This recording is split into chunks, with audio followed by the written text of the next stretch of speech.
আসসালামু আলাইকুম ওয়া রাহমাতুল্লাহ। সুপ্রিয় দর্শক শ্রোতা, আপনারা সবাই জানেন আমাদের সকল মুসলমানের হৃদয়ের মণিকোঠায় যে এই ঘরটি অবস্থান করে সেটি আল্লাহর ঘর, পবিত্র কাবা। এখানে হজ এবং রমজানের সময় তিল ধরনের ঠাঁই থাকে না, হাজিতে হাজিতে পরিপূর্ণ হয়ে যায়। এক অভাবনীয় দৃশ্যের সৃষ্টি হয়, যা স্বচক্ষে না দেখলে বুঝার কোনো সুযোগ নেই। পৃথিবীর বুকে এমন একটি ঘর আছে যেখানে পৌঁছানোর স্বপ্ন লালন করে কোটি কোটি মুসলমান, যে স্থানকে কেন্দ্র করে প্রতিদিন 5 ওয়াক্ত নামাজে দাঁড়িয়ে যান বিশ্বের 200 কোটিরও বেশি মানুষ।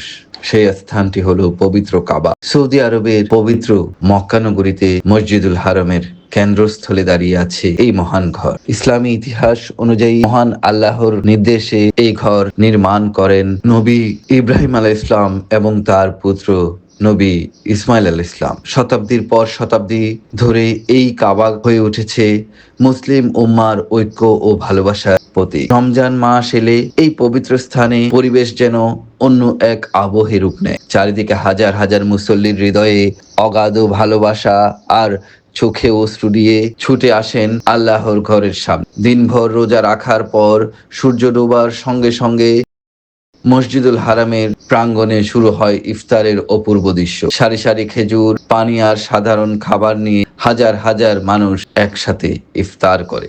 ইফতারের পর শুরু হয় মাগরিবের নামাজ। তারপর গভীর রাতে লক্ষ লক্ষ মুসল্লির কণ্ঠে ধ্বনিত হয় তারাবির তেলাওয়াত। পবিত্র কাবাকে কেন্দ্র করে অবিরাম চলছে তাওয়াফ। কেউ করছেন দোয়া, কেউ অশ্রুসিক্ত চোখে চাইছেন ক্ষমা মহান রবের কাছে।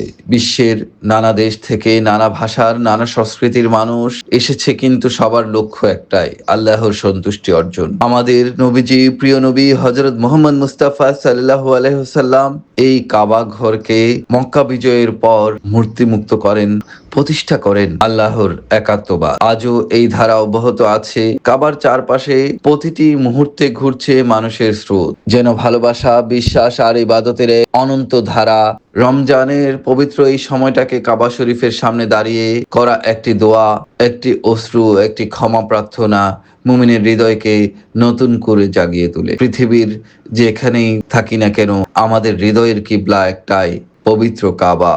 আল্লাহ আমাদের সবাইকে এই পবিত্র কাবা ঘরের সামনে দাঁড়িয়ে ইবাদত বন্দেগী করার, হজ ওমরা সম্পাদন করার, কাবার তাওয়াফ বারবার করার, কাবা চত্বরে বারবার আসার তৌফিক দান করুন। আমিন।